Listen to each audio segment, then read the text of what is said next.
What's up, everybody? It's Alex Sigrist, and I'm back for another Alex Let's put our Uncut. living stereotype. For a reason. This is not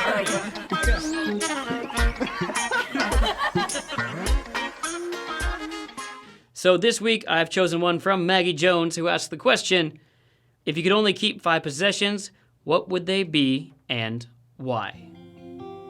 Good question. We're going to talk about this as if it's everything I have is in my house and there's a fire. What do I save? How do I get out of the house with those possessions? You don't have a lot of time in a fire. You should be out of the house right away. What is it that you jump for that's irreplaceable? This is interesting to me because I'm thinking about minimalism and what it is that let's fix this a little bit here. There we go. Minimalism itself is something that I strive for. I throw away my old clothes, things I don't need, things that aren't of value to me that are just taking up space in my house. But there's a lot of things that I keep that I don't need, like my guitars. You know, if I were a minimalist, I'd get rid of them because I don't really use them anymore. But what are the things that you must have in your house that have sentimental value, that have your life's work on them? What are those things that you need to save? And I'm supposed to think of 5 things, so here we go. The number one thing I would save are some diaries that I had from when I was a younger kid in high school, and I think one in college as well. Just my journals that I used to write down, because those to me are my truest connection to my past.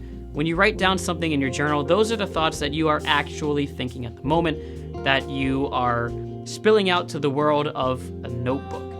And while those are very personal and private, and probably no one will ever see those, to me, when I go back and reread them, it is a window into my past of what I used to think and how I used to think, and a reminder of those things. And if you lose that in a fire, or you just don't have those with you, you lose a bit of your past.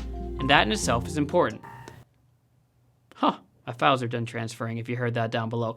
The next thing that I would be definitely wanting to save would be these letters that I keep under my bed. I've got these stacks of letters that are from my parents, my aunts and uncles, my family back home. They send me letters during Christmas time. I'm in Korea, they're in America, and I've kept every single one of them. I've also got some letters from my students that I used to teach at the end of the year. Sometimes they write you thank you cards. All the letters that anyone has written to me since I moved to Korea are under my bed. And that's something you can't replace. You can't get that again. Just as a journal is a window into my soul, the letters are a window into the way that your family, your friends, your loved ones, how they look at you. You can know those things through their letters. It says more than just a simple text message. Number 2 thing I would save are those letters. Now, to get less sentimental, the number 3 thing I would save would definitely be my computer, which is right there doing all the work for me right now, recording the sound and later editing this video. The computer is something that I would save, not just because it's expensive, but more because it has my life's work on it. And not just life's work, but also when it comes to videos, it has the structures of my videos. It has a lot of my, logo files that you'll see at the beginning and the end. Things that are hard to recreate and would take a lot of time to make into a new format or the same format again. It's just things that would cost a lot of time in my life to replace. And while it is less sentimental, it is something that would really screw up my life if I tried to replace everything that I have here on this computer. Now you may ask, why not your phone, Alex? Because most of the pictures I actually back up to the cloud. So on my phone, I don't have anything that can't easily be re-downloaded or replaced. While it's expensive, it is not my most precious thing. The next thing I would definitely save would be a passport, because those things are just impossible to replace. I'm trying to think of things that would screw up my life if I lost them, and a passport is definitely one of those. Computer, passport, I'll go ahead and include ID in there, my Korean ID.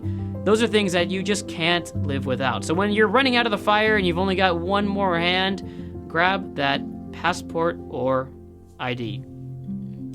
Which brings me to number 5. And I thought about this one for a while because I know there's some important stuff, but for the most part, everything in my house is replaceable. I can get new furniture, I can get new silverware, plates, food in the fridge, all of those things, but I do have some physical pictures on my refrigerator and on my door that I don't have the digital copies of. And so while most of the pictures on my phone have been backed up to the drive, physical copies of memories, of pictures with the people that you care about, those things, once you lose those, they're gone forever if you don't have a digital copy. So this was just a quick little experiment. What would I do if my house was on fire? What are the things I would save?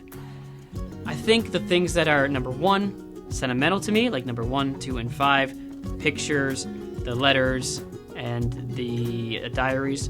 Number 2, I'd try to save number 3 and 4, which are things that would screw up my life if I lost them, my computer and my passport. But overall, I think it is important to do this experiment for myself and see what I value in life, the things that I have, the possessions, which are the ones that are important to me. That way we know what to keep, what to throw away when we go through our next minimalistic binge.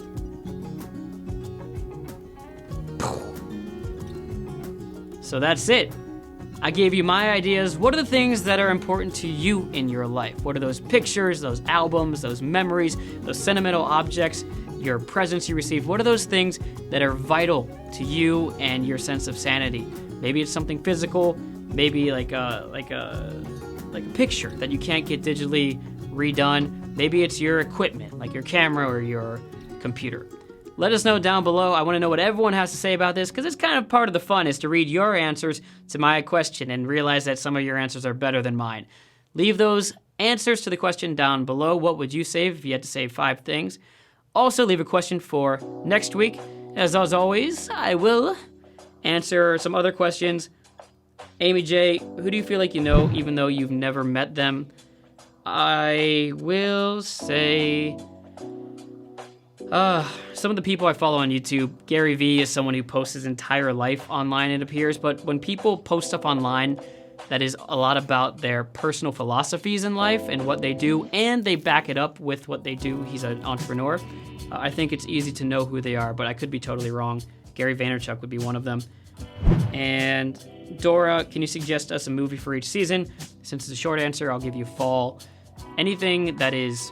I feel like every Robin Williams movie, like Good Will Hunting, I feel like was in the fall, and the Good Dead Poets Society also started a new school year in the fall. School movies are great, but school movies with Robin Williams are even better. That's all I got for you this week. As always, you gotta keep it as real as it gets here on Alex Uncut. I'll see you next week, Wednesday, 9 p.m. Don't forget to always be good, do good, and of course, feel good, and repeat. I'll see you next week. Goodbye. Hase. Yo. Oh my gosh, I forgot. Subscribe. Hashtag feed the narcissism. How could I forget that? And click those buttons on the screen right now. Oh, who am I?